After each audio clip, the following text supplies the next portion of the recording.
ॐ यो देव सवितास्माकं धियो धर्मादिगोचराः प्रेरयेत्तस्य यद्भर्गः तद्वरेण्यम् उपास्महे।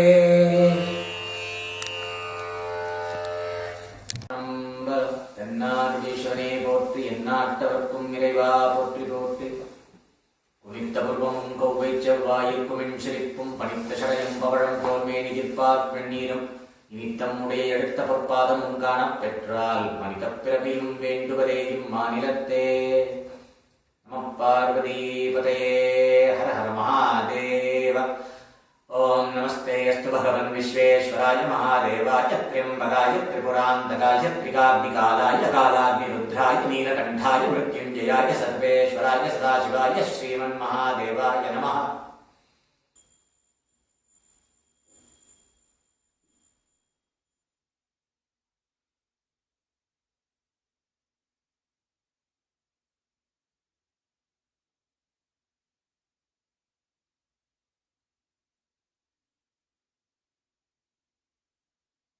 सहनौ भुनक्तु सह वीर्यङ्करवावहै तेजस्विनावधीतमस्तु मा विद्विषावहै. ॐ शान्ति शान्ति शान्तिः. पार्थाय प्रतिबोधितां भगवता नारायणेन स्वयं व्यासेन ग्रथितां पुराणमुनिना मध्ये महाभारतम् अद्वैतामृतवर्षिणीं भगवतीमष्टादशाध्यायिनीम् अम्ब त्वामनुसन्दधामि भगवद्गीते भवद्वेषिणीम्. नमोऽस्तु ते व्यासविशालबुद्धे पुल्लारविन्दायतपत्रनेत्र येन त्वया भारततैलपूर्णः प्रज्वालितो ज्ञानमयप्रदीपः. प्रपन्नपारिजाताय स्तोत्रवेत्रैकपाणये ज्ञानमुद्राय कृष्णाय गीतामृतदुहे नमः. सर्वोपनिषदो गावो दुग्धा गोपालनन्दनः पार्थो वत्सः सुधीर्भोक्ता दुग्धं गीतामृतं महत्. वसुदेवसुतं देवं कंसचाणूरमर्दनं देवकी परमानन्दं कृष्णं वन्दे जगद्गुरुम्.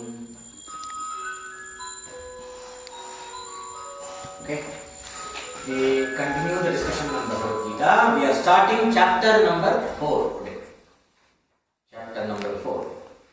ज्ञान कर्म संन्यास योग. In the previous chapter, in the third chapter, the Lord explained about karma yoga in detail, and also how the person can prepare the mind and liberate oneself by the vision of the true nature of oneself, which was the last verse in the last chapter. Evam buddhehe param buddhva samstabhyatmanatmana jahit shatrum mahabaho kamarupam durasanam. Evam buddhehe param buddhva samstabhyatmanam atmana jahit shatrum mahabaho kamarupam durasanam. Arjuna, the mighty armed, knowing that which is superior to the intellect in this way. In what way? By understanding the difference between the body, mind and the true nature of the self. The sense organs are superior to the body, the mind is superior to the sense organs, the buddhi is superior to the mind, and the self is superior to the buddhi. So by the knowledge of that which is superior to the buddhi, that means by the knowledge of your true nature, that means by stabilizing the buddhi in the knowledge of your true nature, may you be free from the different compulsive movements of the mind and obviously the sense faculties also. Having made the mind steady with the buddhi, samstabhyam atmanam atmana, stabilizing the self with the self, means stabilizing the disturbed self with the clear self, which means stabilizing the manas which is going around all around with the buddhi that is rooted in the clarity of the knowledge of the self. May you destroy this enemy which is in the form of binding desire, that which is so difficult to understand and conquer. Okay. So that's how we finished the third chapter. Now,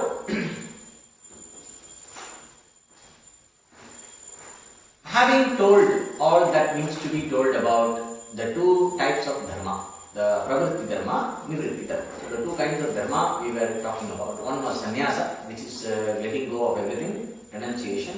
I don't want anything other than moksha. I'm not interested in anything else. And the mind is prepared. The person is ready to renounce. So you renounce everything and then commit yourself for complete study in the life of renunciation. This Sarva Karma Sannyasa Purvaka Atma Jnana Nishtha, that is the word used by Sri Shankaracharya. The being firm establishment in the self-knowledge, preceded by total renunciation of all obligations. That is one path, that is one way of living called Nivritti Dharma. There is another way of living. Suppose if your mind is not ready, or because of your karma or whatever, you are not in a position to take a renunciant lifestyle. Like Arjuna, for example, in the middle of the war.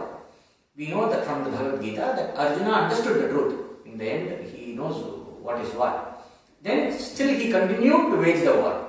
So if you know the truth, then may you perform action. You may choose to perform action, be an active person for the welfare of the world, to set an example for others, for upholding dharma, etc. Just like how the Lord is involved in work. So having explained nivritti, that is the yoga of renunciation, and pravritti, the yoga of being active, actively being established in the self-knowledge. Being established in self-knowledge in the context of an active way of life, or living an active way of life with the purpose of purifying the mind for self-knowledge. Both of this is pravritti dharma. Then, which is karma yoga. Then the other one is renouncing all kinds of obligations and activities, taking complete refuge in the knowledge alone. That is the nivritti dharma, the sannyasa dharma. So the two kinds of dharma having explained, now he is giving the recognition for the authenticity of this knowledge. This knowledge is not something that Krishna construed out of his clever mind in the middle of the war to brainwash Arjuna to kill everybody. No, it is not something like that. It is a very secret, ancient knowledge. So that is what is being talked about in the chapter 4. He says,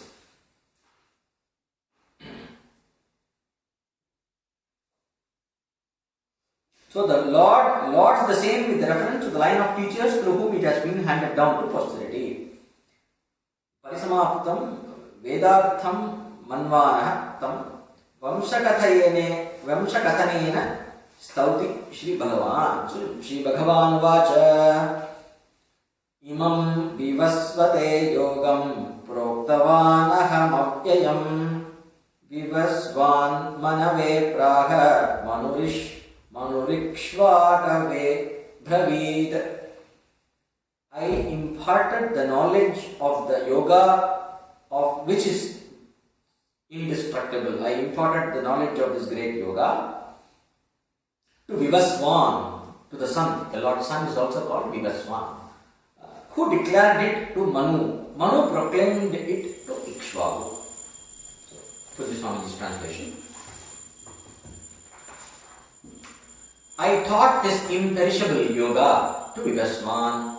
Vivaswan taught it to Manu, and Manu taught it to Ikshvaku. Handed down from generation to generation in this way, the kings who were the sages also knew it. But with the long lapse of time, Arjuna, this yoga has declined in this world. Praha Manurikshvakame Bhavid. Then Evam parampara praptam imam rajarshayoho viduhu sakaleneha mahata yogo nashtah parantava. So here we talk about, there are two kinds of points that is not familiar to you is being mentioned here. Now, a certain lineage is being talked about. I first taught this to the sun, to Vivaswan. What is sun? Sun is a manifestation of Ishvara. In the Shastra, sun, the Lord Sun Aditya, is not just a ball of gas. Aditya is considered as a Devata. So, what is mentioned here is the Devata in the sun, the intelligent being who is supposed to be governing the solar orb. How do we know such a being is there? From the Veda. It is to be taken from the Veda because it is not perceptible. You can invoke and talk and relate with the Devata provided you do the appropriate upasana. Every Devata has a mantra. Hrim, Dhrini, Suryaya, Aditya, Yamaha. There is a mantra for Surya. So if a person does a proper upasana of that mantra in the proper method, prescribed method, for a very long period of time, Devata can come and talk to you. When the Devata talking to you means you relate with Devata. That subtle entity which is governing a certain domain of this universe becomes very tangible to a person who has perfection in the mantra. So we have heard and also seen practically how these people who are having the deity in their hand, what all they have done. This is a very common thing in India. I will tell a small, because we have to understand the concept of a Devata. This Swami Sri Chandrasekharendra Saraswati, Shankaracharya, he was very famous for doing this. So once a child, a lot of incidents, one incident. Once a child was met with a almost fatal accident in the road. The child was hit by a car and then admitted in the ICU. And it's there, and the parents came and cried in front of him. We were, I don't know what to do and all that. He said, don't worry. And then he took an apple and he invoked Lalita in that apple. He did not say anything. He just took an apple and then did some puja, offered some flowers and all that and visualized for some time. And then closed his eyes like this and then gave it to them. And they took it. He said, keep it next to the bed of the girl in the hospital. They went and took it and kept next to the bed. And the girl started recovering very fast. In 2 months, she was back in home because the child recovers very fast.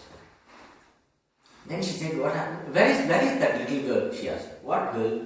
She said, there was a very nicely dressed little girl, 3 years old, just like me, who was wearing red colored dress and a little beautiful crown, and she was there next to me, taking care of me, talking with me, and making sure that I'm okay. And she was comforting me. I was having a lot of a nice time with her. She was there with me all the time in the hospital. Where is that girl?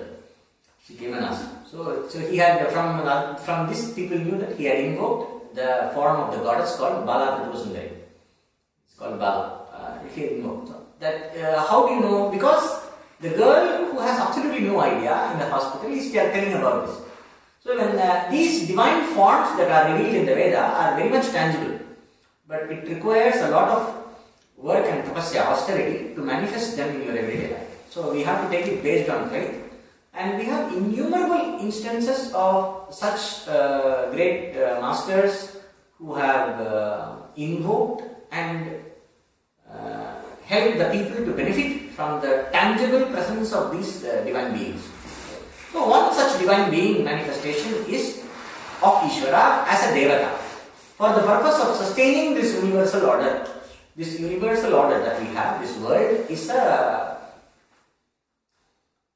certain organized phenomena that has been organized and it is sustained and it is withdrawn and it is going in a certain rhythm. The rhythm of life is being sustained by a combination of conscious entities. These are all called Devatas. So all these Devatas are nothing but manifestation of Ishvara. So one such Devata is Aditya or Vivaswan. So this is a primal manifestation. So before the people come, the creation order, the order of creation before all the manifest beings come, the subtle entities are all in their place, office bearers of the universe. They are all in their place. And then the combined effort of everybody brings the manifestation of the world. All the Panchabuddhas, the matter organizes itself, and then the life evolves out of matter. And the conditions required for a nourishing life. See, just for the physical matter to come is very easy. The conditions required for nourishing life requires a conscious force to direct matter to organize in a particular manner in order to support life. That is where the Devatas come into the work. So that is where the intelligent mind of the divine beings come into work. So that is where the Devatas. So Devatas are prior to creation. In the sense, Devatas are prior to the birth of human beings. So this one such Devata is Sun. For example, we have a lot of Parampara, the lineage of teachers. So we have Shaiva Parampara, where we say Sadashiv Samarambham Shankaracharya Madhyamam, this one. Beginning with Sadashiva, who manifested as Lord Dakshinamurti, and taught the four sages. One story is there. And another story is that Narayana Samanambham Vyasa Shankara Madhyamam. Lord Narayana manifested as Hayagriva, one avatar of Lord Vishnu as Hayagriva. So like this we have one of the manifestations of the Lord Sun as the teacher. So the sun, the deity in the sun, the deity who is related to through the sun, through the solar orb. That's called Vivaswan or Sun or Aditya. So this Vivaswan taught to Manu. Who is Manu? Manu is considered as one of the main in charge, the first person in charge of directing the human destiny. So you have a Manu who is replaced for every Manvantara. What is a Manvantara? We are living in a time called Kali Yuga. Kali Yuga means the dark age, one of the four cycles. Before Kali Yuga was something called Dwapara Yuga. Before Dwapara Yuga, there was a time called Treta Yuga. Yuga means a great epoch.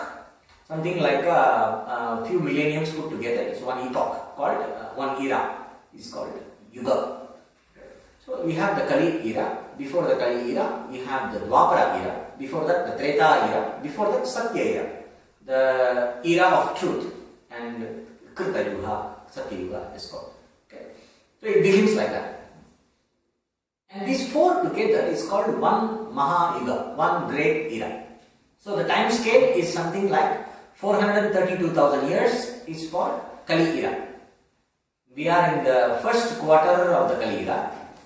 And some 6,000 years or 5,000 something years have passed. Before Kali, the two times the time of Kali era is the time of Dwapara era. That is 864,000 years, something like that. Two times that, 16,000 something years is Treta Yuga. Two times that, 32,000 something years is Satya Yuga.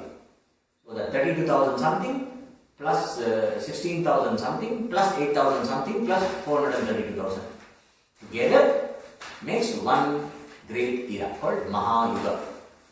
Okay. Like that you have 1,000 Mahayugas or 100 Mahayugas, one calculation is there. That period is called one Manvantara. For one Manvantara, you have one person who is the office bearer, who is in charge of directing and regulating the evolution of human beings. And to take care of the Dharma, make sure that everything goes according to the scheme. One person is supposed to be the in charge, like an office bearer. That person is called Manu. Okay. The Manu in whose age we are living now is called Vaivashvata Manu. Almost every Indian who does ritual knows this. We say, all this, no? There is one Sankalpa we kill in India, it is big Sankalpa, all the priests will say. Kali Yuga, Pratame Pade, in the first half of Kali Yuga, in the first quarter of Kali Yuga, Vaivashvata Manvantare, in the Manvantara of the Manu called Vaivashvata. Like that you have Ashtavan. In that, the 8th Mahayuga, in the Kali Yuga, in the first quarter of the Kali Yuga, sitting in such and such a place, in such and such a time and doing this ritual for this purpose. Like that one huge list is there. It is available in the internet, you can see. This Sankalpa, it's called the big Sankalpa, where all the cycle comes. Where this knowledge is there. So we are in the Vaivasvata Manu. So Lord Sun taught to Vaivasvata Manu. This Vaivasvata Manu taught to one of the first kings of the humanity called Ikshvaku. Ikshvaku is a person who is considered as the head of a race. For example, in your Semitic religions, Abraham is considered as the progenitor of a race, of a certain cultural race. No? A cultural group headed by Abraham. That's why all of these groups are called Abrahamic religions. So Abraham, he sacrificed his first son, Abel, and all that we study. Something like this. So this is a concept of lineage, a kula. So Ikshvaku was taught by Manu. Then Ikshvaku taught to the others. Like this, there was a lineage of teaching among the royal sages. That means those kings who were like sages, who were like great seers and sages. So the world was ruled by such great saintly kings. And it was maintained over a long period of time when people are given to sense pleasures. What happens when you live in a country, for example, in a country where there is no crime, no poverty, everybody has everything goes according to the order, everything is fine. Then what happens? In that kind of super stability, there is always a seed of ignorance, a seed of indulgence, because there is external stability. This does not mean everybody will become enlightened. External stability is an external condition. Why people are born? If everybody is enlightened, who will be born? So the very fact that a person is born because there is ignorance. So when all the conditions are supremely stable, dharma, all the world is running very well in perfect order. Somewhere, some discrepancy, disorder, entropy sets in. As the entropy sets in, slowly people start forgetting the knowledge. The teaching lineage stops. One son decides not to learn from his father. And so like that, a few sons go away from them. They pursue their own interest. Nobody stops them. And then slowly what happens?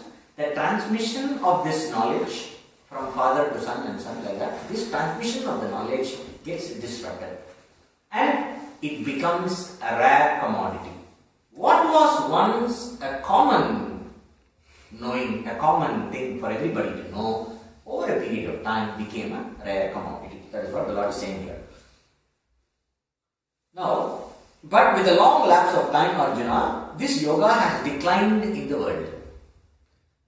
Now, Sa evayam maya tebhya yoga prokta puratanaha bhakto shime shakha chaiti rahasyam hetat uttamam.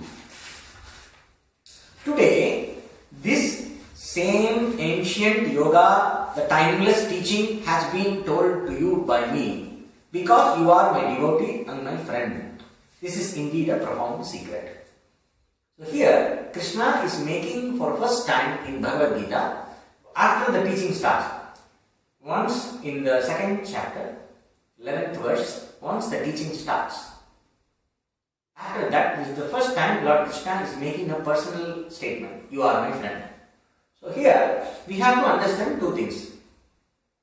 Bhagavan Vacha, wherever teaching is there, Lord Krishna is presented as Ishvara, as the Supreme Being, he is given the voice of the Supreme Being. So Krishna speaks from the standpoint of the Supreme Being.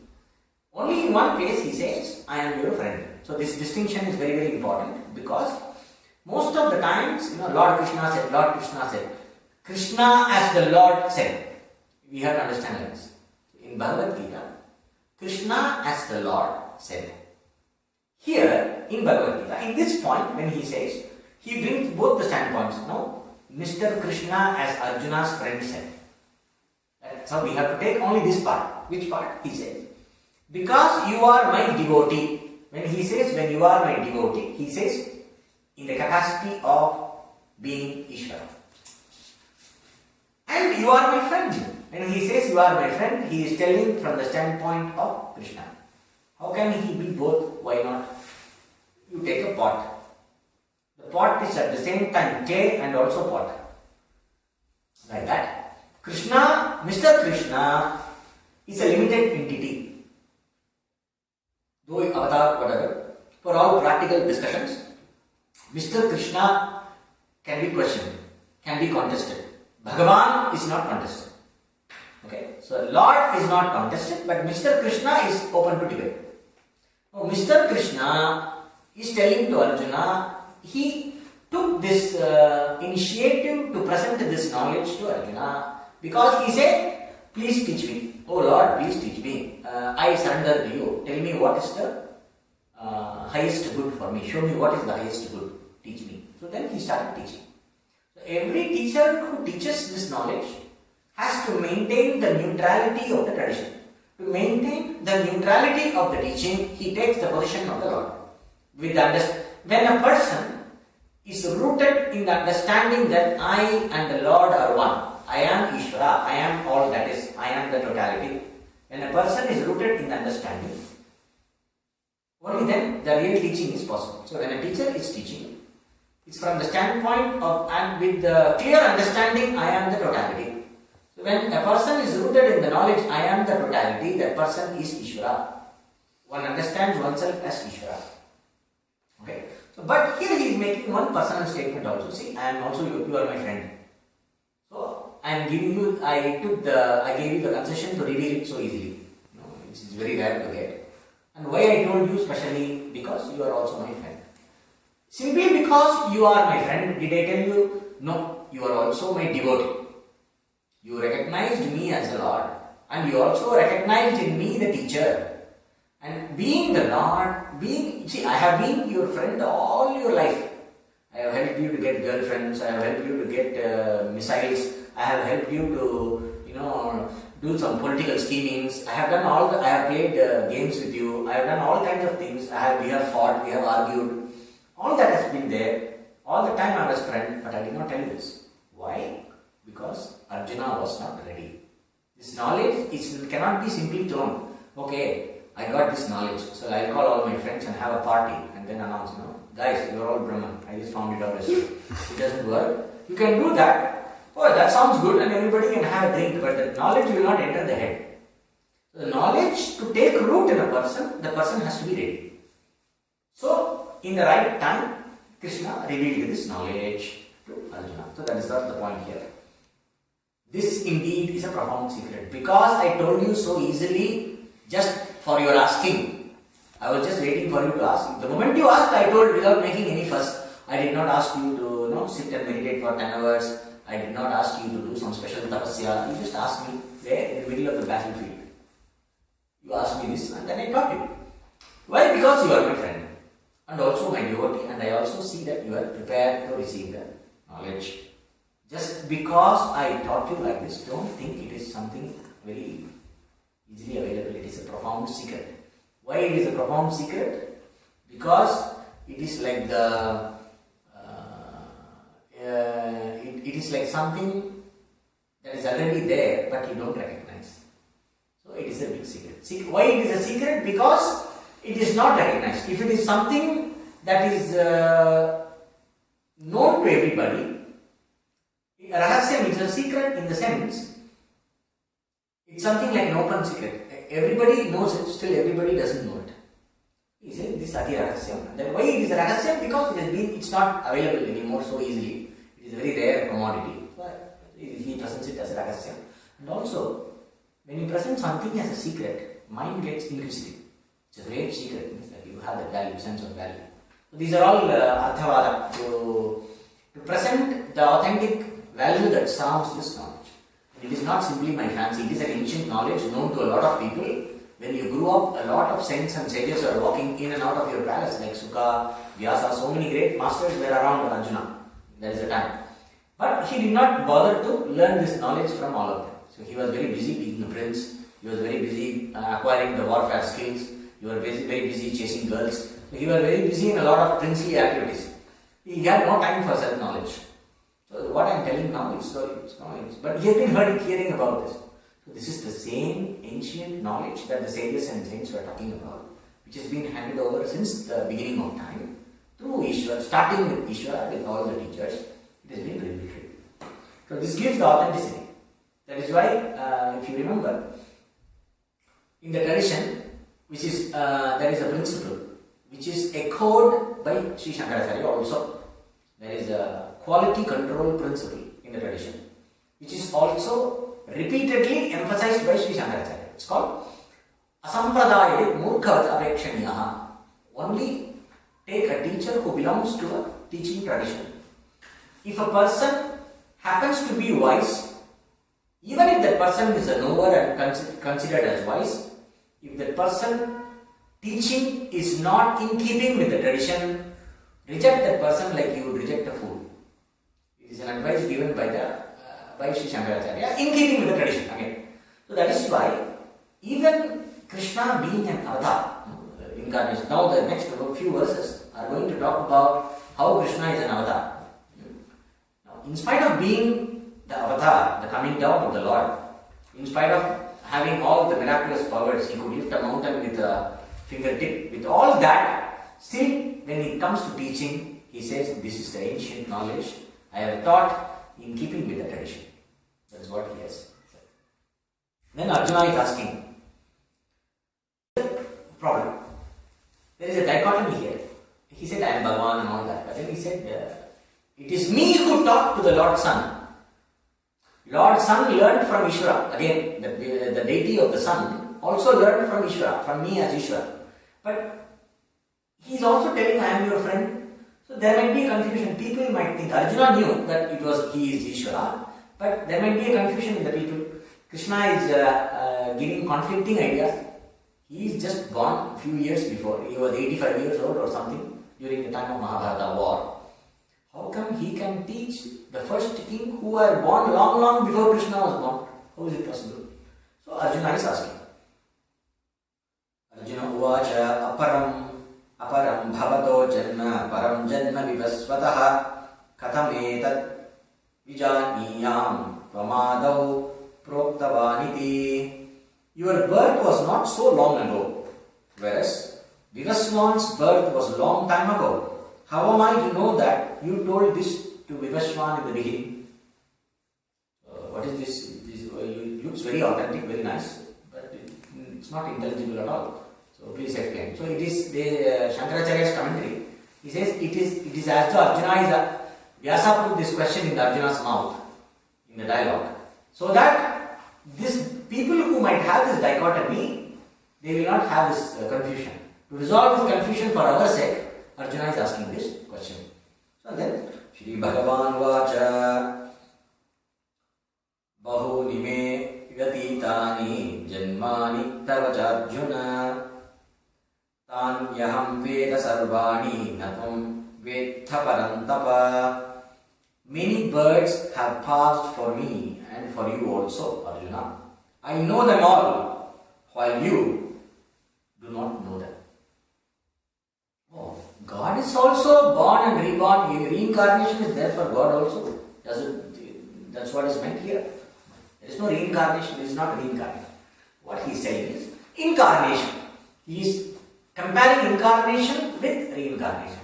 So now, few points are discussed here. You are also eternal. I am also eternal. Because the discussion is at the level of duality. I am there, you are there. Say, you are also eternal. I am also eternal. You have also taken many birds. I have also taken many birds. I know all of them, but you don't know. Now, the birth in the case of the Lord is incarnation. The birth in the case of Arjuna is reincarnation. Incarnation in the sense divine incarnation versus common human incarnation. Divine incarnation versus divine incarnation, that is an act of grace, versus mortal incarnation, which is a result of karma. This is the difference here. So he says, I know all my life how the Lord knows all his previous things. Why not Arjuna? Why Arjuna does not know? Because a jiva, an individual, is born through the agency of karma, action, result of action, good karma, bad karma, etc. The cognitive powers are limited. The cognitive powers are not completely free. The cognitive powers are based on a mind. But the Lord, being the one who created and projected everything, his cognitive powers are not limited. He is not conditioned by time. Not being conditioned by time, Ishvara's powers are not limited. So he retains his omniscience even during the incarnation.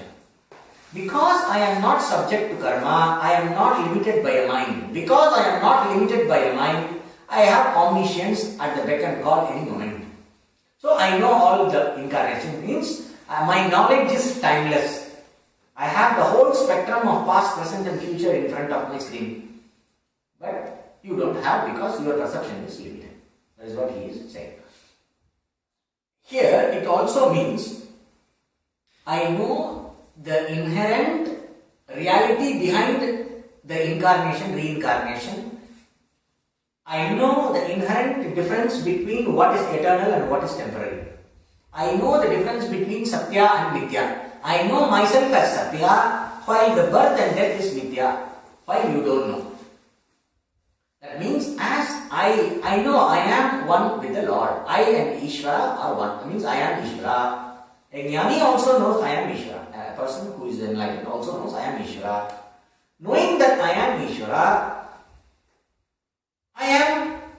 I know that I taught the one. So that means the Ishvara who taught the first sage is me.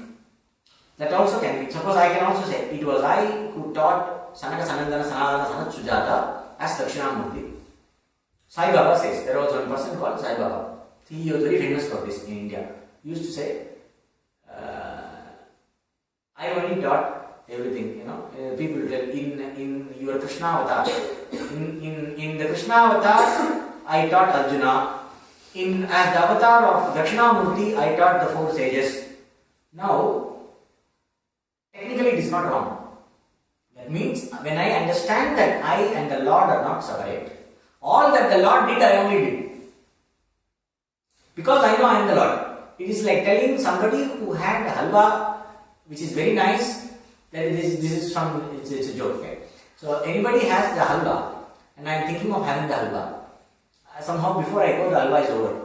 And what I say, I am the one who ate the halwa in that body. So I am not the desire to eat the halwa anymore. So I am the one who ate the halwa in the body. So that who ate the halwa in the body, because in the Bhagavad Gita we say, Aham Vaishvanaro Bhutva Praninam Deham Ashrataha, I am the digestive fire in everybody which consumes the food eaten. So that means when I know I am the Lord, I am the digestive fire in everybody. So everybody who has halwa, it is me who is having halwa through them. So I don't need to specially have a halwa. So this helps you. But here in this context, the common meaning is, though it can be extended for Vedanta, the common understood meaning is because the avatara nature. We have to see the context. Two things are here. When we interpret a verse in any scripture in Vedanta, we have to see what is the context of that particular section. The context of this particular section is the knowledge of the self as the non-agent of action. That is, Naishkarmya Siddhi, the perfection of non-action, the one who sees non-action in action, action in non-action, comes in the next few verses it comes. That is the topic. That means freedom from karma in the platform of self-knowledge. Freedom from karma attained through self-knowledge. That is the topic. Since self-knowledge is the topic, this meaning can also be attributed. From the standpoint of self-knowledge, the Lord says, I know all the incarnations while you don't know. That means I know I am the Lord. All that is me only, but while you don't know, you think you are this Mr. Arjuna, you are limited by this body and mind. Because of this you think. Similarly, you think I am also limited by this body and mind. This body and mind is limited, but I am not the body and mind, so I am not limited. I am the eternal thing, which is Ishvara. When I know I am Ishvara, all the first teacher who manifested and taught the first sage or whatever, that manifestation is also me. So I am the one who taught me. Like that we can take. Or Krishna being avatar. As Ishvara, he was the one who comes again and again to bring this knowledge back into the back into the world for the people to have and be benefited from the knowledge. This is, I would consider this as a more appropriate meaning, keeping in the sense the next verses, because here the concept of Ishvara is being given. And this particular section of Bhagavad Gita is talking about the teaching tradition. Teaching tradition begins with the Lord, Ishvara, and from the Lord communicated to some sages and rishis, and from then on the teaching lineage is sustained. So, keeping in that, this Ajo api san avyayatma bhutanam ishvaropi san prakritim swamadhishthaya sambhavam yatma mayaya. If you say, how come you know everything and I don't know anything? And how come you take birth? If you say you are Ishvara, you are free from karma and etc., how come then you can have a birth? I know all my incarnations. Because I am Ishvara, being the Lord of all the beings, I know everything. You don't know. My knowledge is not limited. If you are taking a birth, it has to be by karma. If you are taking a birth by karma, then your knowledge, your cognitive power is limited according to your karma. Probably I am born as a psychic, I know some stuff, extra than normal people, I see some aura and all that. Then still it is limited. I don't see everything. I don't see the aura of the person who is not in front of me. So if you are a person born of karma, no matter how powerful you are, your power has a limit. The one whose power is the limit is Ishvara. Tattara nirdeshayam sarvajna bijam, we see in Patanjali Yoga Sutra. The one in whom omniscience is not exceeded. That means Ishvara is the limit. Ishvara is the limit. Being Ishvara, who is not conditioned by time, being the Lord, who is not conditioned by action and result of action, how come you have incarnation? The Lord is giving explanation. The concept of avatara is coming here. Even though, being the one who is not born, even though the one whose knowledge does not decrease, and also being the Lord of all living beings, still wielding my own prakriti, I as though come into being by my own creative power. Swam adishthaya sambhavam yatma mayaya.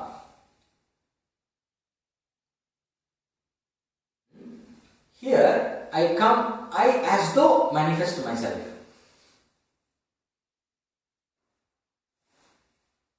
By the power of my own mind. Here, in the commentary by Swami Dayananda, there is a huge discussion of this. What is the category of reality of avatara is coming. What is the category of reality? We know three kinds of reality. Paramarthikam, that which does not change in the three periods of time. That which is always the same, the highest reality, absolute reality. Then we have relative transactional reality, empirical reality. There is a book, there is a cup, there is a table, there is a chair, there is a room. Though everything is one, there is a practical difference. The common reality, the order of life that goes on.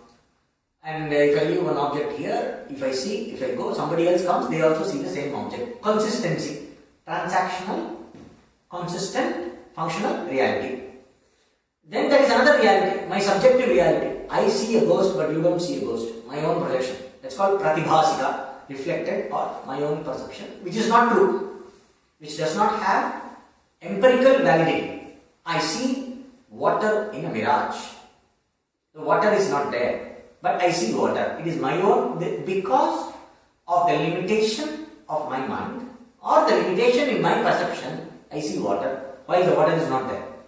That is pratibhasika. It is as though there.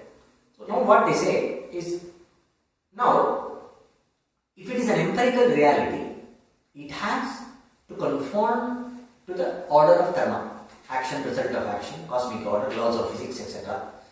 But the Lord cannot be subjected to the laws of physics and the karma because He is the one who sustains the whole thing. He, she, whatever you want to call it. Okay. Now, it is the Lord with His own power. How does He sustain? What is the difference between us and Ishvara? When we have to project something, you need all that is manifest is a result of Prakriti. It is with His own inherent power of Maya, ability to project and create. What is Maya? The Maya is the inherent power of consciousness which is able to manifest, the manifesting power in consciousness.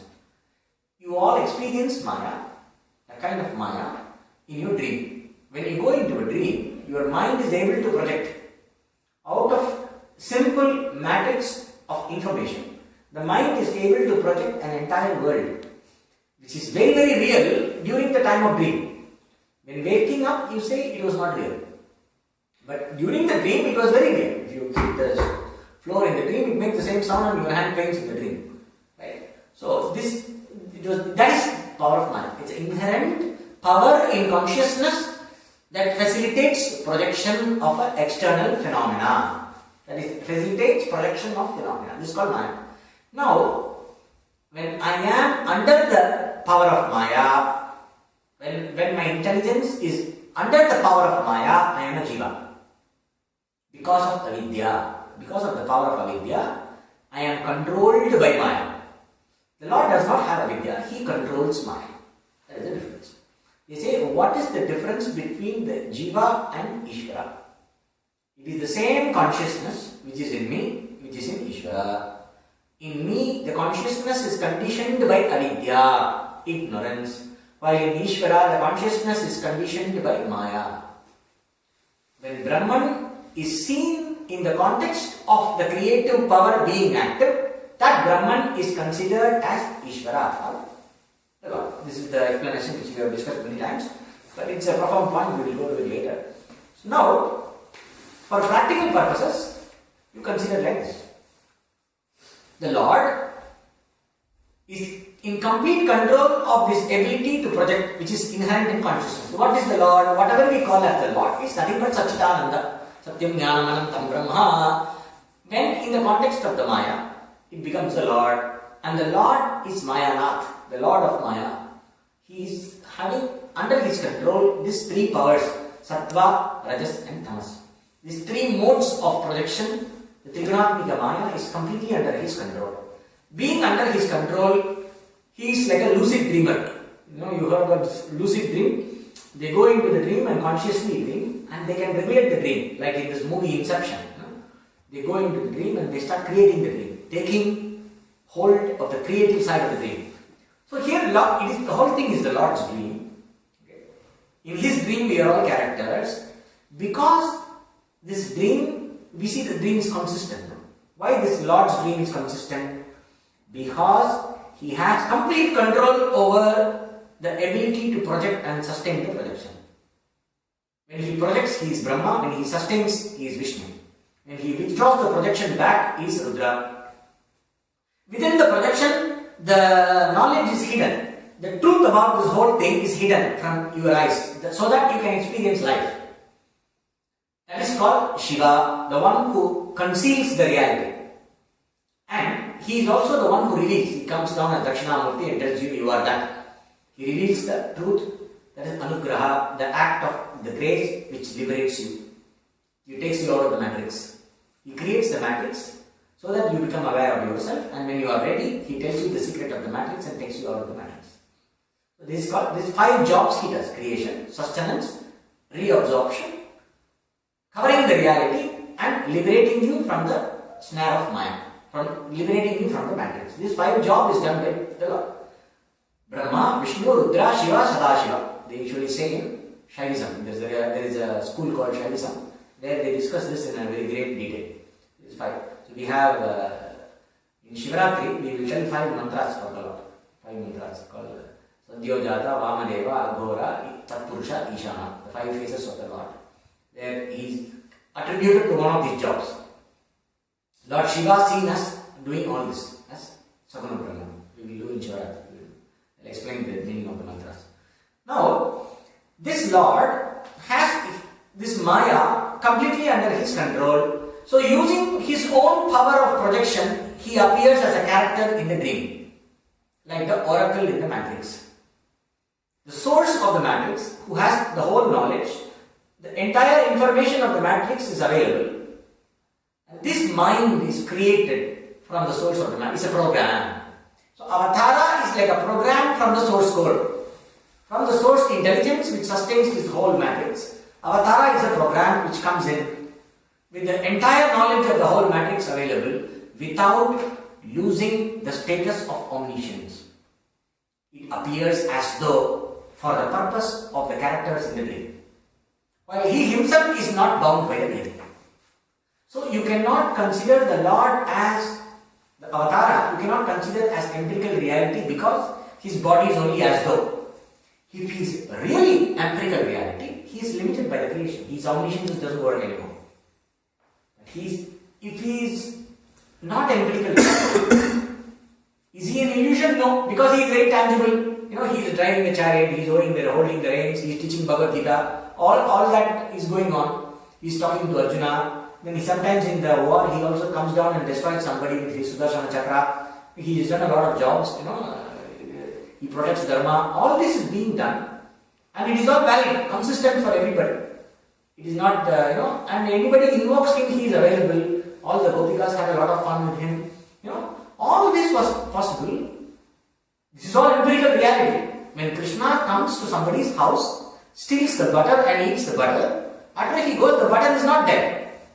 So, the effect of what the Lord did is empirically real. When Rama destroyed Ravana, the Ravana is dead. There is no more Ravana. And there are a lot of things that happen in the world because of the Avatara actions, which is all empirical reality. But the body of Ishvara as Avatar is not empirical reality. It is only as though empirical. It is his own projection. Being his own projection, it can be technically classified under Pratibhasika Satya, Pratibhasika Vidya. It is projected reality, but not empirical reality. But it is a different kind of projection which has an impact on the empirical reality.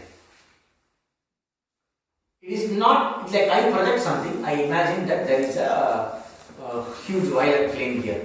I am the New Age healer. The violet flame is my own projection. Nobody sees the violet flame.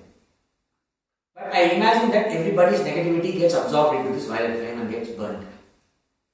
Okay? They do this. On pranic healing, people do this. Now, the whole thing is my projection, Pratibhasika.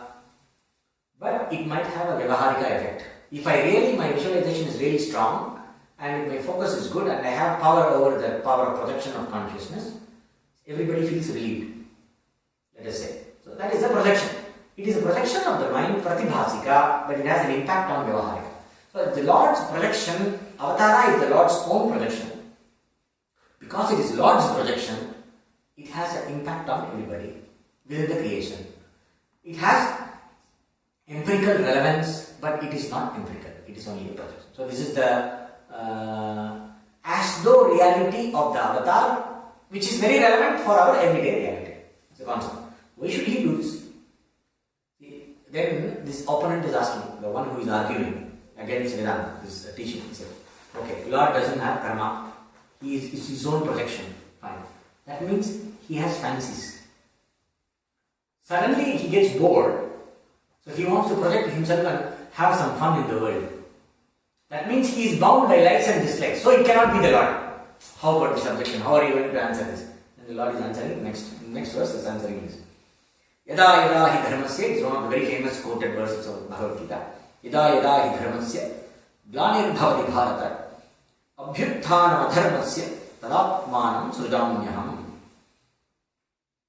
Arjuna, whenever there is decline in the right conduct, the right way of living dharma, and whenever there is increase in adharma, in the wrong way of living, which is adharma, when adharma is flourishing, and when dharma is in decrease, I bring myself into being. I project this, I create this projection, I come into being, I manifest myself. Why? For what should I manifest myself? For the purpose of protecting the virtuous ones and for destroying the wicked ones. Paritranaya sadhunam, vinashaya cha dushkritam, dharma samsthapanarthaya, sambhavami yuge yuge. In every era, whenever the dharma is in decline, when it goes beyond the critical minimum that can be tolerated, when it crosses that critical minimum, I project myself to restore the order so that beings can continue to perform dharma and evolve in the purity of mind so that they can realize the true purpose of their life, which is self-knowledge. I project myself. How is it possible? How come? What decides when the Lord will project? Then you are asking me. So much adharma is there, so much corruption is there. There was Second World War and all that. They are talking about nuclear war. North Korea is threatening. There is all these uprisings. People in Venezuela are fighting. And here they are digging Rosia Montana. In India, there is one fellow who is a evangelic pastor. In India, adharma is in the form of evangelic Christianity. So he is evangelic pastor. He calls himself Sadhu. Sadhu Chelappa, he calls himself. Okay. What do? He has created a group called Christian Brahmins Forum. So this Christian Brahmin Association is very busy interpreting all the Vedas and the Bhagavad Gita and everything as though they are all talking about Christ. It's very big, it's not a joke. He is converting thousands of people every month. He wants to achieve the target achieved by Saint Francis of Xavier. No. Assisi is a real saint. This is another rogue who came to India. Saint Francis Xavier. He is the one who converted the whole of Goa. You know Goa? Holiday destination Goa. It's called Conch and Bell. That Goa was converted to Christianity with the sword. Massacre. It's called Inquisition of Goa. You go to Wikipedia and read Inquisition of Goa. You can read a lot about it. So he converted some millions of people into Christianity by the sword. Now this person is not doing by the sword, but he is doing something worse than the sword. By confusing the minds of people, he is doing this. Now this is adharma. So in India we are all worried why the Lord has not incarnated. Now, suddenly he can think, so when he will decide, so much adharma is there, why Lord is not coming? You said Lord comes in every age. With this kind of adharma, he should come now. There is a certain law that governs this. What we know from the Quran is not discussed here, it's an extra information. What we know from the scriptures and from the saints and sages is that first, we have to understand, dharma cannot be destroyed. Dharma is not destroyed, but it is covered. It is just adharma is flourishing. Dharma is always there. Dharma cannot be destroyed because dharma is the law. It is absolute. It cannot be destroyed. It is something like love. Love cannot be destroyed. But love can be stopped from manifesting. Instead, see, if I don't do any dharma, so if I am not living according to dharma, but I am not doing anything, okay, I am just living like an animal, without exploiting anything, just completely. I don't do anything. Okay, I am simply sitting. I don't cause any trouble. I don't create disturbance. But problem is when I don't do what is my dharma. It's very, very important. How dharma declines and adharma increases. It's something to be understood very clearly. Dharma declines means the ability of the people, the commitment in the people to act according to dharma is not there. People don't act according to dharma.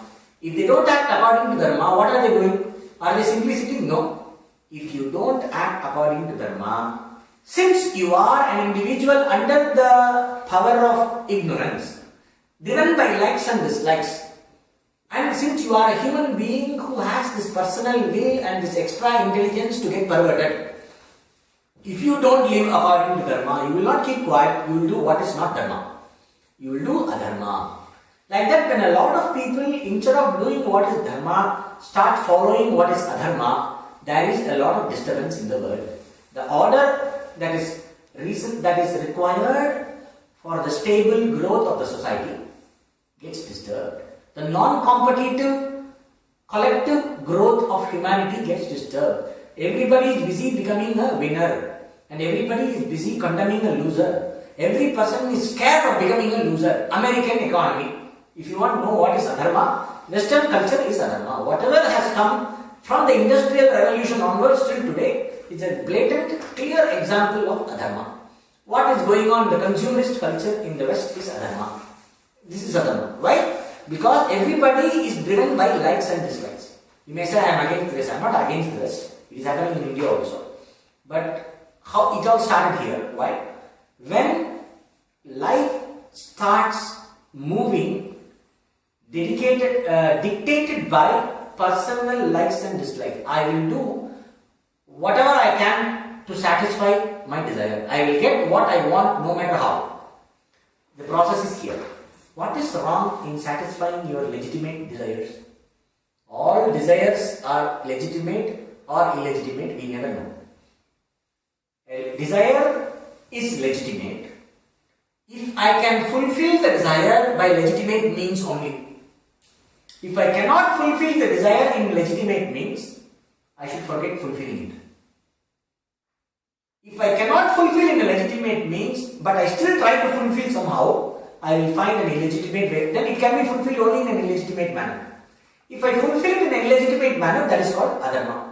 So fulfilling a desire in an illegitimate manner, in a adharmic way, in a way that is not according to dharma, what does it create? It creates imbalance in me, in the society. Then what happens? The one who wants to fulfill his desire in a legitimate manner, the one who is committed to legitimate living does not get his or her due. A person, potatoes in Transylvania. The soil is good, he is good in cultivating potatoes. According to the nature's law, he is cultivating potatoes. To cultivate a potato or a salata takes, let us say, 1 month. It takes 1 month, he does all the work, dependent on the climate and everything. So much time he has put into it, it brings to the market. In the market, you have a Holland salata sitting, which is cultivated in 24 hours with all kinds of genetic engineering and everything. But it looks very good, very attractive to the consumer. Potato is very big and it tastes very good. Only after eating, it creates all kinds of problems. The bees are dying because the pollen is all, the genetic is Monsanto corn. So all these are very appealing to the senses, but inherently they have a certain trouble and they have an undue advantage over this person. So they have a higher capital. There is something called business ethics, which is constantly being tampered. So they have a higher level of investment capacity, they have a higher level of technological capacity, and they have an unfair advantage over the local farmer. Then they come and sell this here. Then what happens? The local production becomes impossible to sustain. Then what is person? Then he says, CCA, your potato is not good enough. I will give you my potato. You grow this. Previously, when he grows his potato or linte, from the produce he stores the seeds. The same seeds he can sow again and get his crop. But after sowing this genetically engineered potato or the linte, he cannot use the same linte to get his next linte crop. He has to buy the seed from him because this seed will not germinate. So this person is constantly dependent on the provider. Then the foreign company has a control over this local market. Not only it has a control over the local market, this fellow's land becomes incapable of cultivating anything else. It spoils the land. And it spoils the groundwater. It spoils the bees. It spoils the cross-pollination. It spoils the whole environment. This is adharma. So, when a person somehow wants to capture the market, you cannot do it unless you, so when the competition sets in, competitive spirit must be between two people for the purpose of their own growth. I am a runner, you are a runner, I want to run better than you, and where I am not disturbing your running, that is healthy competition. But I want to get my gold medal by putting you behind. I ask somebody to put some drug, steroid or something in your fruit juice. I bribe somebody so that you get positively tested for steroids or something, and then you get eliminated from the game. Then my only competition is gone, so I can win the medal. It happens in sports, politics in sport. In cricket in India, this happens a lot.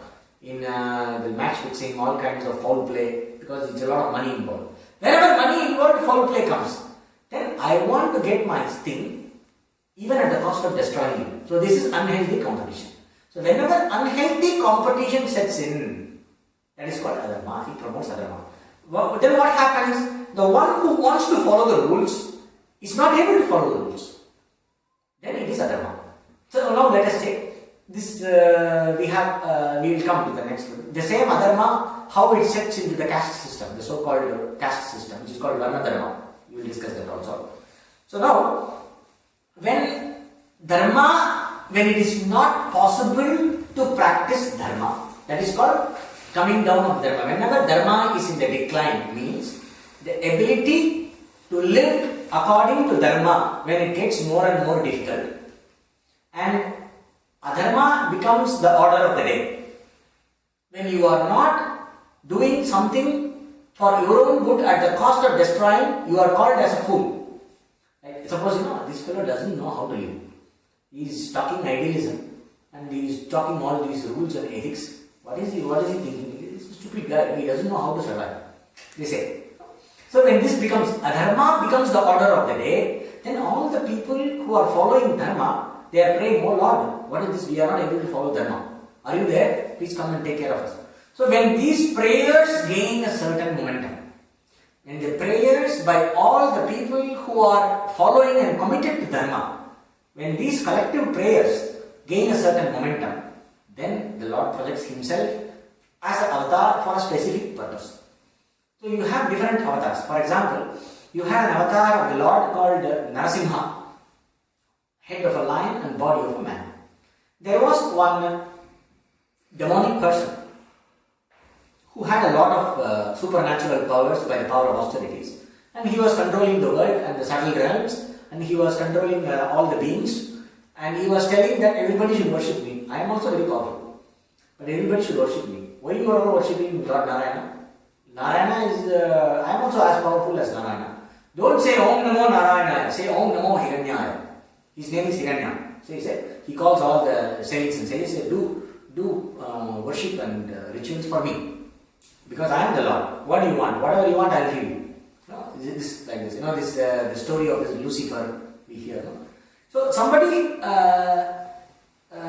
becomes more important than the totality. He wants everything to work according to his whim and fancy. So that person is called demonic, Asura temperament. So this person is Asura, Hiranya. So he is going. His negative character became too much to bear. He was causing havoc everywhere. So all the saints and sages and everybody prayed for some intervention. And there is a story. This Lord appears in the form of a half man and a half lion. Why? Because this person has a boon. By specific austerities, he obtained a divine capacity that he will not be killed by a human, he will not be killed by a lion, he will not be killed by a demigod, he will not be killed by inside his house, he will not be killed outside his house, he cannot be killed by any weapon created by any being, he cannot be killed by any weapon, known weapon. And he cannot be killed in the daytime, he cannot be killed in the night time. What to do? How to kill this guy? So the Lord came in the form of a being which is neither man nor animal, half man, half lion. And he carried him in his doorstep. It is neither inside the house nor outside the house. In the twilight time, which is neither the day nor the night. And he killed him with his own nails. So this is a specific avatar, which is an intervention to stop a very strong force of adharma from taking control of the world. This we read in the Bhagavatam, in our Puranas, we read about it. Okay. So now, like this, we have a lot of instances of intervention. So you have, similarly, you have Rama and Krishna who are doing a lot of other, they hang on for a long time. This Narasimha avatar lasted only for a few hours or a few days. And after that, he came straight in that full form, does the job, and he goes off. But Rama and Krishna, they were born, they grow up, they set an example, and then they die in a very after many years they die in the old age in a specific manner which is orchestrated in a specific way, which is not which looks very human but is not human. Like this you have. So all these avatars are very funny. You look at their life is very funny. You cannot understand with the normal brain because it does not conform to any logic. It does not conform to any known logic. But it has its own logic. The avatara comes according to the result of a prayer by a group of people who are committed for dharma, for the sake of protecting dharma and for the sake of removing dharma. So whenever dharma is down, adharma is high, Lord intervenes for the purpose of protecting the virtuous and destroying those who follow adharma and for the establishing of dharma. They come into being everywhere. Then the next one.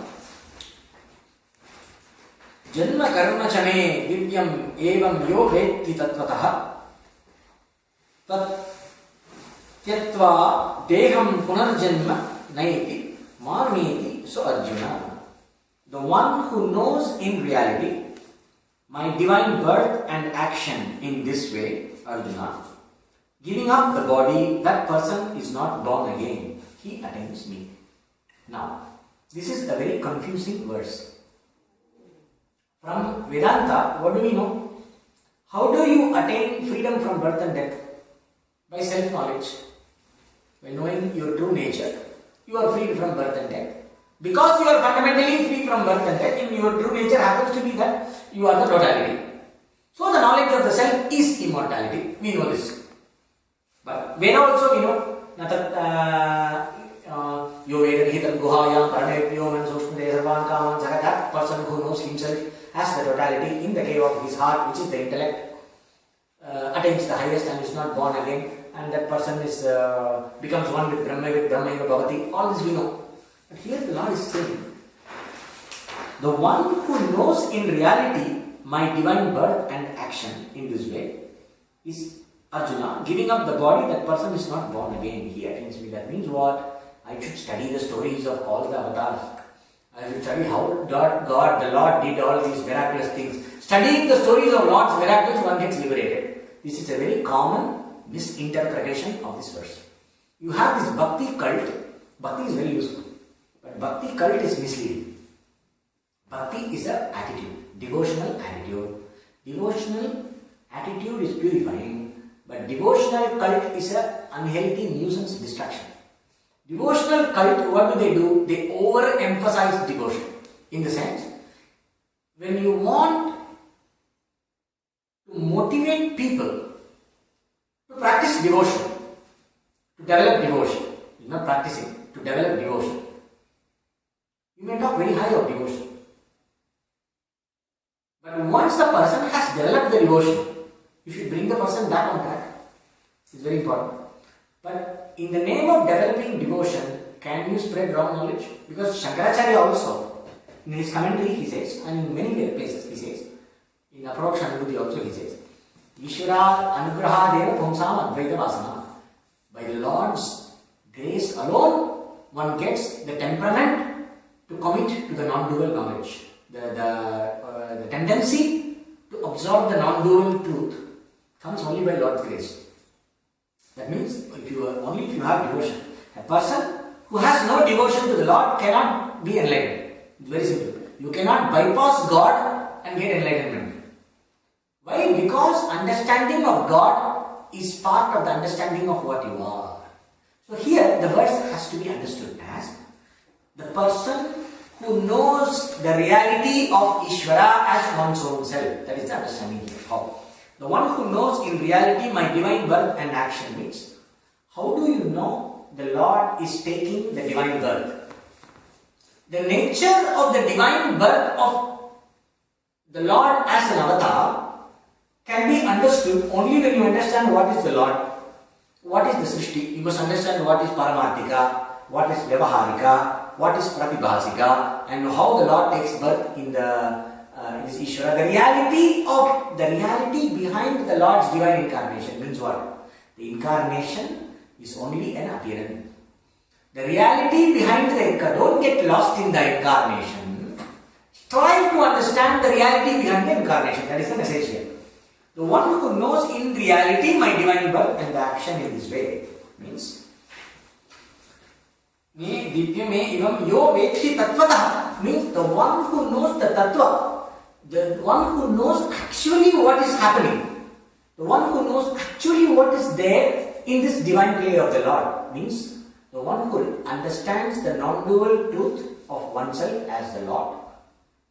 And in that, the part of that understanding is understanding the nature of the Lord. The nature of Ishvara can be understood means consciousness associated with the power of Maya creates, and then all that goes with that, the qualities of the Lord, the omniscience, omnipotence, omnipresence, and the laws of the universe, and the nature, the relationship between the individual, the world, and the Lord. The triad of the individual, world, and the Lord understood in the background of the unity of everything as one's own self. In that understanding. So a person who has this understanding, when they give up the attachment to the body, when their karma is over, when the body is given up at the time of death, that person is not born again. He attains me. Like how the space inside the pot attains the space outside the pot when the pot is broken, as though. So it is an understanding. That is how it is to be understood in this context. Because the topic is jnana, the text is not talking about creating a cult around avatars. The text is about facilitating self-knowledge for the sake of liberation. Liberation from the Shruti, we know, is not possible in any way. Nanyaha pantha vidyate anaya. There is no way to attain this other than by self-knowledge alone. We know this from the Shruti. There is also another rule. When we study scriptures, there is a rule. Whenever a Smriti Grantha means like Bhagavad Gita, for example, which is part of a composed text. A composed text like Bhagavad Gita, which is done by Mr. Vyasa, even though Vyasa is omniscient and everything, it is done by Mr. Vyasa. It is composed. It has a historicity about it. So there was a time before which Bhagavad Gita was not. But this kind of composed literature, when there is something that is apparently in contradiction with the Veda, with the vision of Vedanta, which is revealed eternal knowledge. When there is something in apparent contradiction with that, this has to be understood within the validity limit set by the Veda.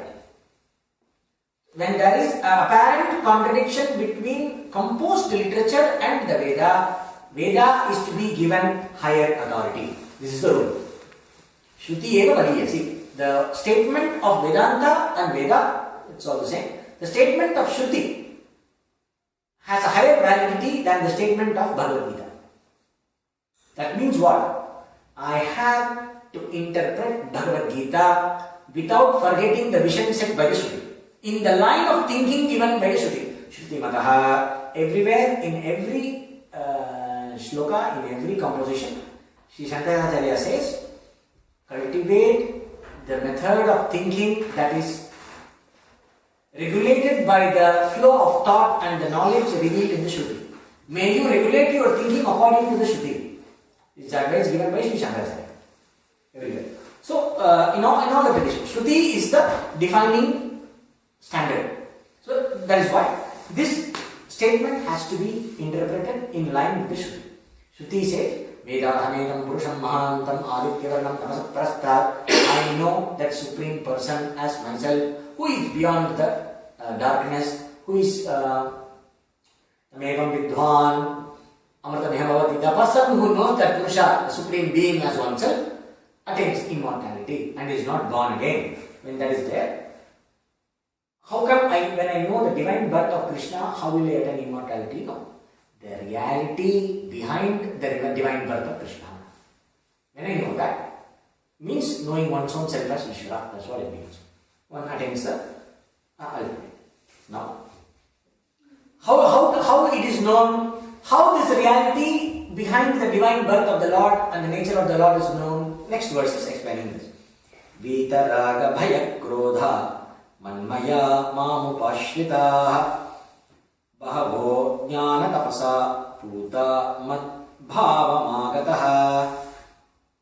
Free from craving, fear and anger, totally resolved in me, taking refuge in me, purified by the discipline of knowledge, many have come back to my nature. Bhavamagataha. Many have come means what? It is not simply a promise. There are many who have walked this path and have attained the perfection. They say in Buddhism there are many Buddhas who have attained Nirvana. It's not motivation. So it is something that is it has a proven track record. Many people have followed this. It is like telling a tummy training. If you follow these step of exercises, you will lose weight. Then they have testimony. This person has lost weight. This person has lost the tummy. This person has lost like that. It's a testimony. Many have reached my nature by following this path, like Shuka, Vyasa, Sanaka, Sanandanadi, Janaka, etc. So it gives an authenticity to the dish. How it is done? Vitaraga bhaya krodha. First, the person becomes free from craving, fear and anger. How do you become free from craving, fear and anger? By knowing that which is higher than the buddhi, controlling the mind and the senses, in the light of the knowledge of the self that is higher than the buddhi, you become free from the different waves of desire, anger, fear, etc., which we saw in the previous chapter, the last verse. That's what it means. Vitaraga bhaya krodha manmaya mam upashitaha. Taking refuge in me. Taking refuge in me means, oh Lord, surrender to the Lord. That is what is meant here? No, it is meant taking refuge in the knowledge of Ishvara. Taking refuge in me also here means mam upashitaha. Bahavo jnana tapasa puta madbhavamagaraha. Manmaya mam upashitaha means taking complete support in the Lord alone. It also means the way of life of renunciation. Ananyas chintayanto mam ejana par vipasate, without thinking anything else and without thinking of separateness. Those who worship me in through the knowledge of oneness, without depending on anything else. Yogakshemam mahamyaham. I take care of what they need to acquire and preserve. The practical needs of the person are taken care by me. When I understand all that, I give up all my preoccupation with my survival. Instead, not competing for anything, not desiring anything. Vita, raga, bhaya, krodha. Because I don't have any desire, obviously I don't have any anger.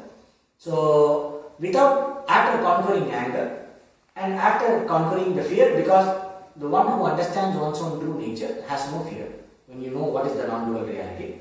And of course, by realizing the completeness of your true nature, there is no desire. So, in the light of the knowledge of the totality as oneself, the person when this knowledge is there, if the knowledge is not there, for the sake of this knowledge, one is cultivating the discipline through Karma Yoga, through Raja Yoga, through Bhakti, through all these things. When the person is cultivating the qualities required for knowledge in a context of renunciation or in an attitude of renunciation. Either you have the context of renunciation, which is not possible without the attitude of renunciation. So when I say context of renunciation, a renunciant way of life as a monk, as a culture, means it is not possible without the attitude of renunciation. Or you are an active person cultivating the attitude of renunciation, gradually increasing your attitude of renunciation in a context of an active life, without desire, without looking for anything. Mam upashitaha means the one who is taking refuge in me means what? That person is totally dependent on Ishvara. He understands, I am not the doer, I am not enjoyer. If this body is creation of Ishvara according to karma, this body will be taken care by Ishvara. Including survival, the person is not bothered about anything. He is completely surrendered to the universal order sustained by the Lord. Like a dry leaf floating in the wind, like the Taoism says, it's like a dry leaf just floating in the wind. Like that. That means there is no personal will. Sarva sankalpa sannyasi yogarudas tadochate. You see, the one who has given up all personal will, he is the one who is firmly established in yoga. That comes in Bhagavad Gita also. So that is what is discussed here. The one who has no personal craving of one's own is completely surrendered to the reality of Ishvara, being devoted to the vision of the self or being devoted to cultivating the qualities essential for the vision of the self. That is what is taught here. Now, what about those who don't look for that? Those who are devoted to me completely, they attain me. I make sure that they will come to me. By my grace, through the teaching, they will attain me. That means Ishvara, then immediately this Mr. Objection comes. It means Ishvara is partial.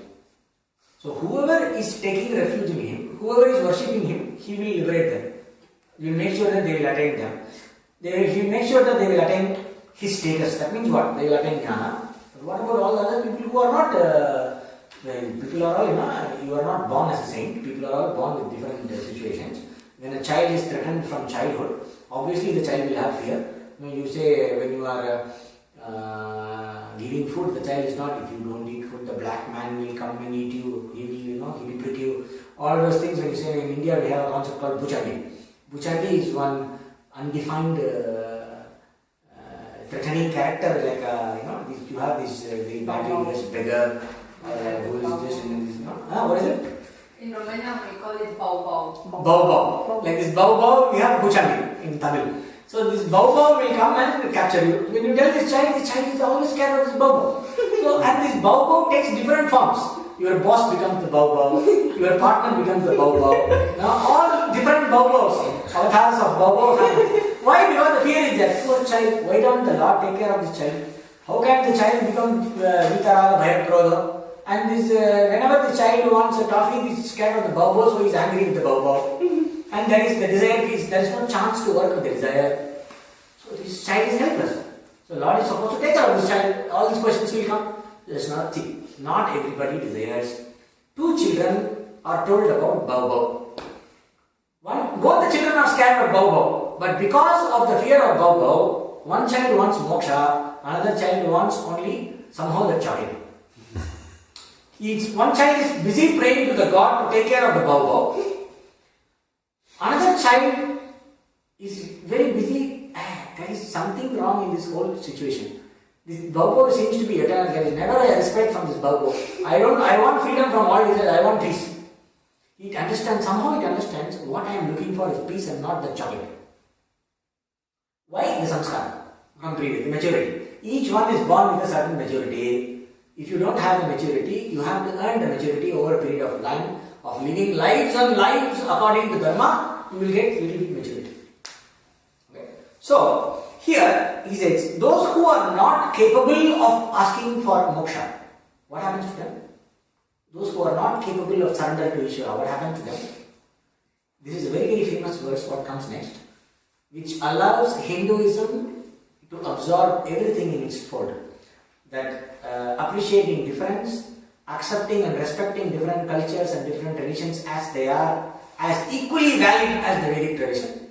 This all-embracing attitude of India comes from this one verse. This one verse reflects this all-embracing attitude of Hinduism. It's very, very famous. Ye yatha mam prabadhyante tam stathaiva bhajamyaham mama vartmanu vartante manushyaha partha sarvashaha. Those who worship me in whatever way, I bless them in the same way. Partha, people who follow my path in all ways. This is one of the verses where you understand and accept a person according to their capacity.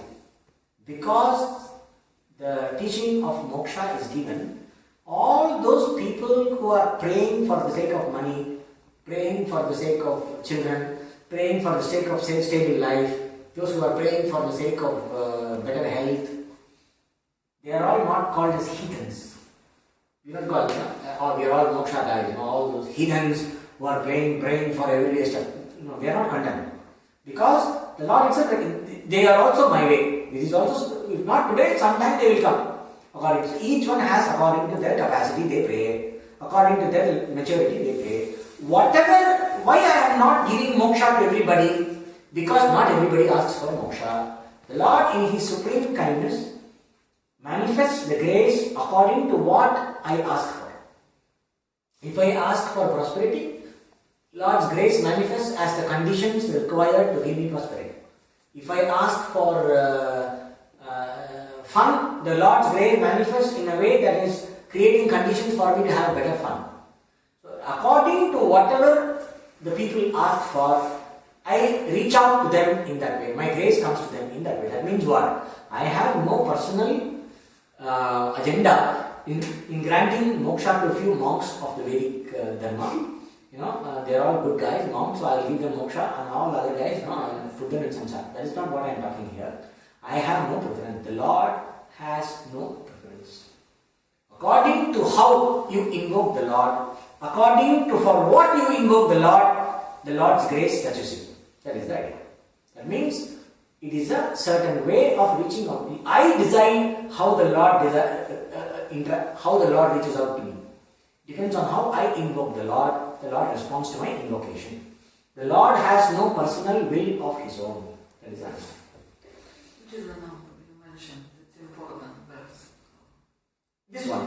The number. Number 11. Which page? Number 11, chapter 4. And also the other verse is very important, which talks about the concept of avadar. Number 7, Shakti. Shakti and Unchpa. Okay. The next one. Here, so now, what are the different ways in which people worship, the next verse is talking about.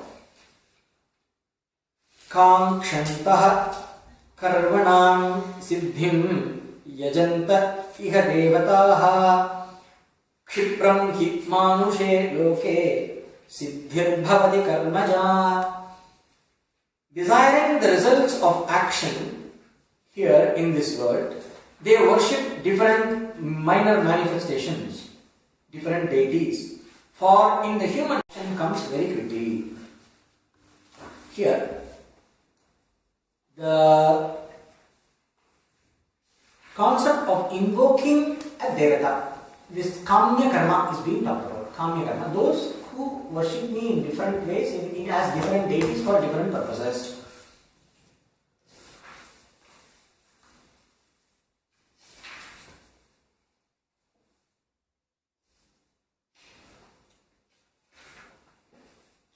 Now, praying for seeking to obtain success in their different actions, people offer here work through work. The people offer sacrifices to gods. Kamshatha karmanam. Karmanam here means Vaidika karmanaha. Different ritualistic prayers and actions, physical rituals, mental prayers, etc. Kayikam, vachikam, manasam. Physical action, verbal action, and mental action.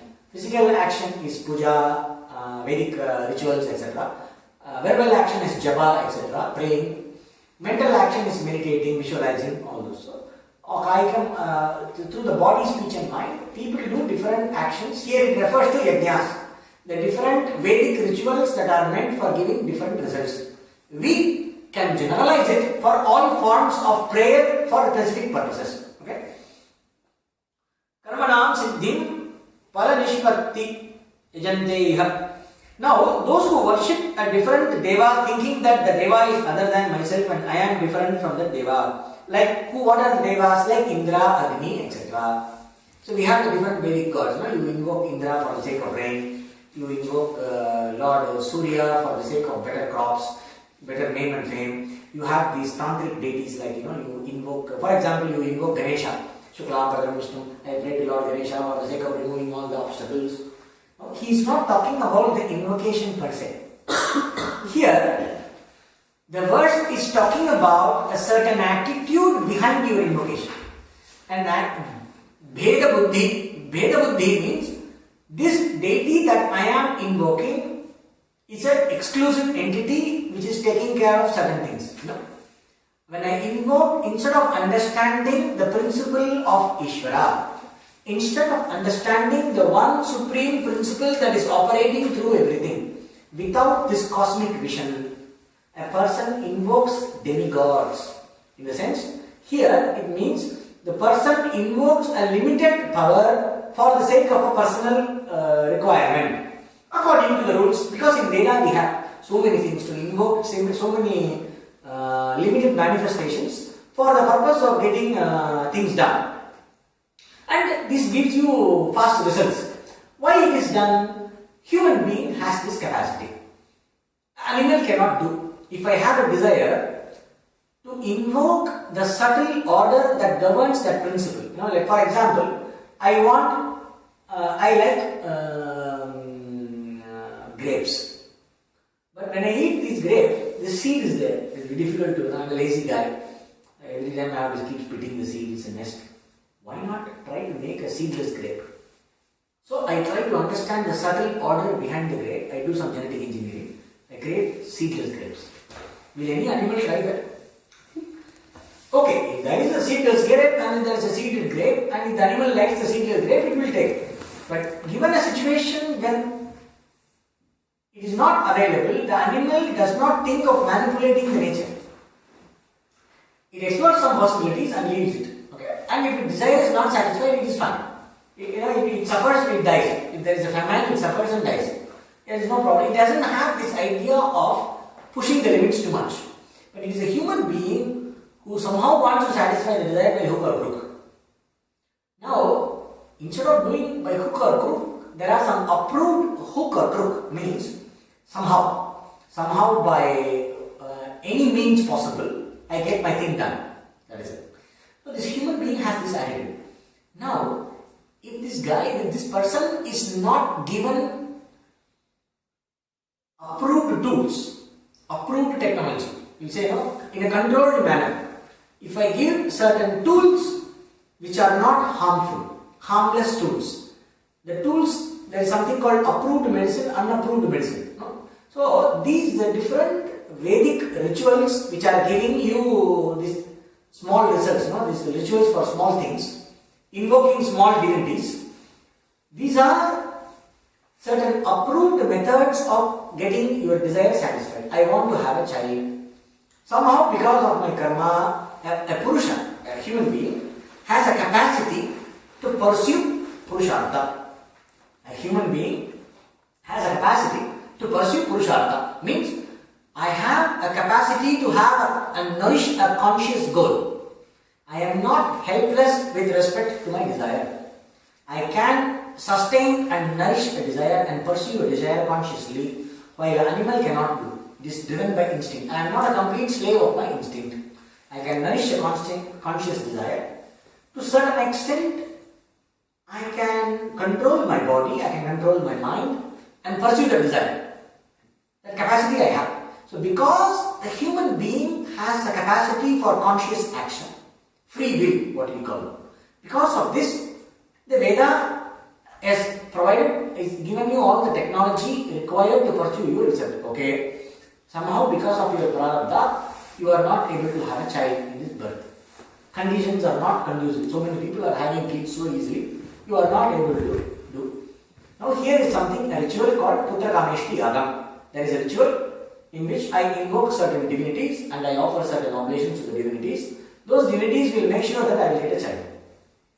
That means the conditions in the body, the conditions in my society, the conditions in my family, and the certain incurable conditions, the divinities have a power to alter nature in a way that I can get my desire satisfied. Why? This action is also a karma, an action that has its specific ability to produce results.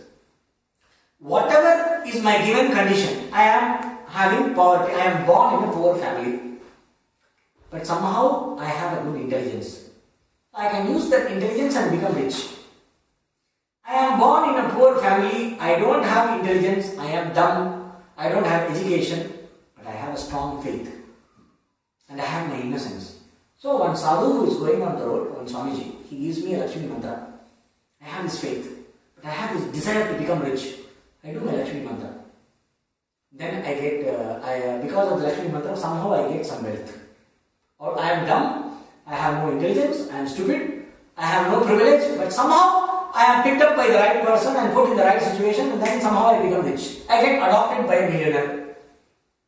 Lakshmi mantra can do things like this.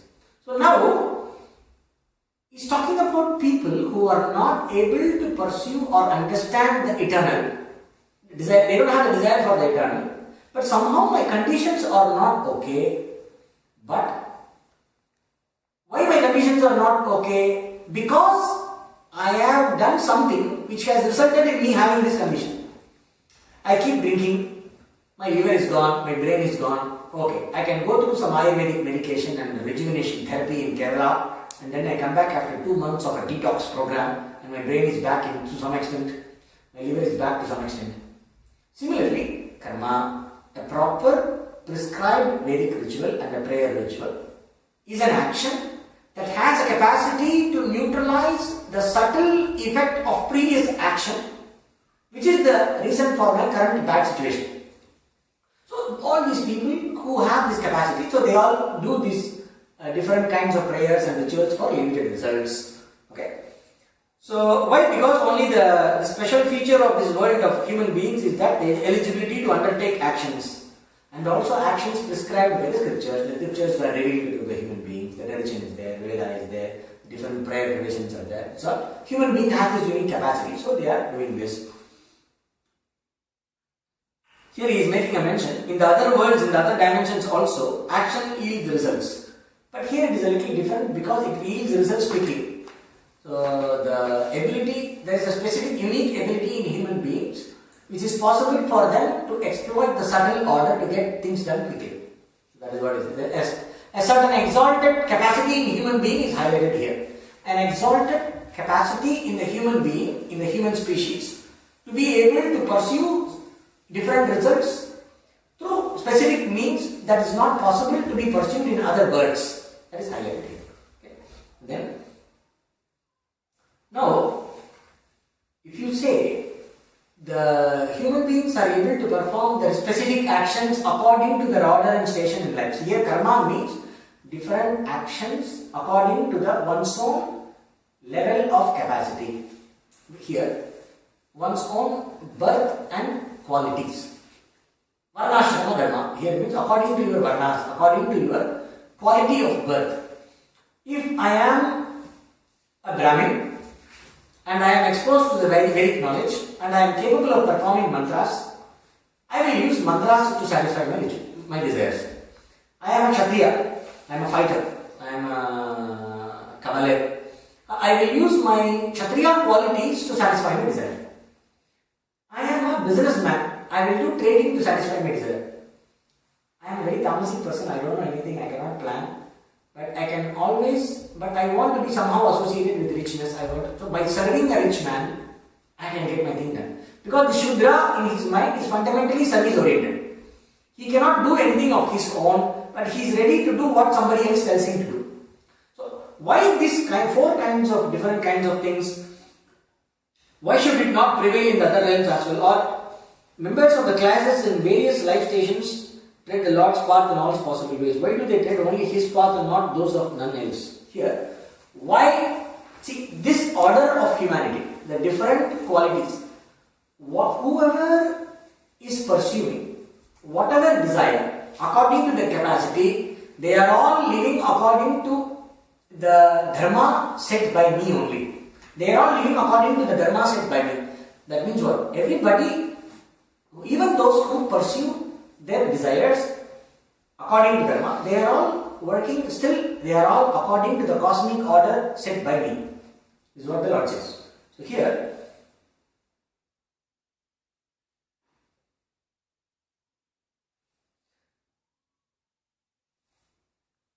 those, see here for example, in the previous verse we saw, the whatsoever manner in which they approach me, in the very manner I have taught them for Arjuna, on all sides men tread paths leading to me. Here in the sense, they may not be directly trying for what is eternal because they are pursuing their desires according to dharma.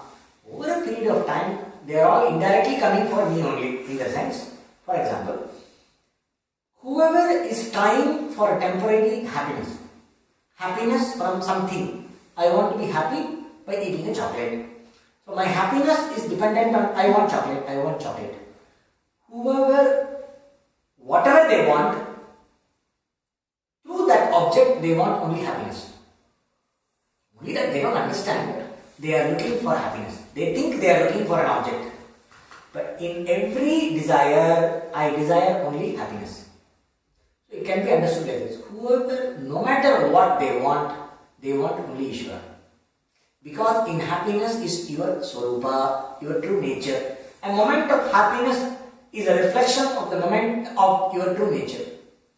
Your true nature is Ishvara. Your true nature is completeness. Ishvara is completeness. You are Ishvara. But you don't know that you are actually looking for completeness. You think you are looking for an object. So no matter what people are seeking, they are seeking me only. That is the understanding here. Okay? So it is a little divergence from the commentary. But here the objection is there. Why? How do you say, even though they are all pursuing different things according to different capacities, oh Lord, how do you say they are all in my path only? The next one, the answer is coming to that. How? It is all according to my path. What is that? I want to put this thing. Okay, I am finishing now. Here is I will finish with this verse. I will introduce this verse, the concept, and then we will finish the class. Chatur Varnyam. This is also a very important thing, which is often quoted by people for criticism or discussion on the so-called caste system of India. Okay, it's very important verse to understand the social order of the Vedic society. Chaturvarnyam maya srishtam gunakarma vibhagashaha tasya kartaram mam vidhaya kartaram avyayam.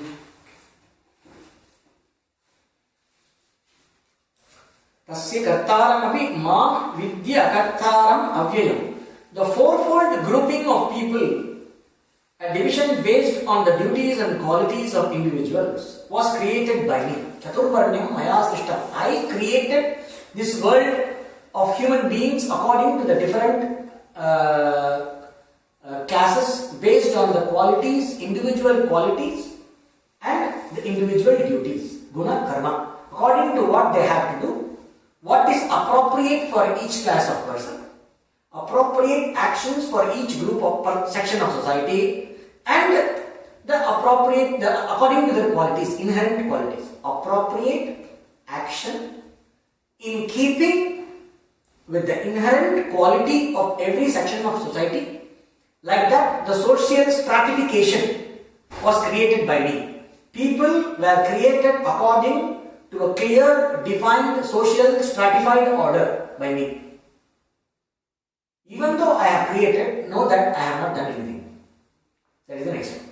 The next verse, in the same verse, the next half of the verse is, the one who knows me clearly, even though I am its author, even though I am the creator, know me to be a non-doer, ever changeless. Here two aspects are there. The creation, the four classes of human beings were created by the Lord. Here, I will leave you with a question to explore if you want. This is called as Chatur Varna, the four Varnas. Varna means a color, means temperaments, qualities. It does not mean caste. Caste is something where a person is pushed into the social stratification by the force of the society. A person is cast means what? I cast the iron into the mold. A person is cast into a mold. It comes from a certain Spanish word, it's called castos or whatever. It means you are pushed into a certain, by the compulsion. No, that is Jivas Drishti. Caste is a Jivas Drishti which is was used in the medieval Europe. They tried a word to understand Varnashrama Dharma in India. So whenever the Westerners went to India, they did not have words to understand these profound concepts in the Vedic tradition. So they had to map it to what they know and what is familiar to them. Like Ishvara becomes God. Then they know only monotheistic God, one God. So then they think we have many gods. This is all a problem because of the short-sightedness. They don't have words to understand what dharma they have no word in English for dharma. No word in any language for dharma. Bhava, there is no word in any language for bhava. Bhakti, there is no word. So similarly, varna. Varna is a very, very specific word which has to be understood as it is. Okay? So all these concepts we will go in the next class. So this understanding is very important to understand the social order according to Hinduism. To be able to appreciate the Hindu sociology, which is very conducive for individual growth. How the Hindu sociology is conducive, the Vedic sociology helps every individual to grow and attain perfection. In contrast with the class system and the caste system of the Western society and the industrialized medieval Europe. It is not caste system, it is Varna system. It is created by the Lord. If it is created by the Lord, is it specific to India? It is specific to all humanity. How? And how it is universal to all humanity and not specific to India, all these discussions we will have in the next class. Om Purnamada Purnamidam Purnat Purnamudachyate Purnasya Purnamadaya Purnamevavasishyate. Om Shanti Shanti Shanti. Om Loka Samasta Sukhino Bhavantu Sarve Janaha Sukhino Bhavantu. Om Shri Gurubhyo Namah. Hari Om. Sarvam Brahmarpanastu. Om Tat Sat.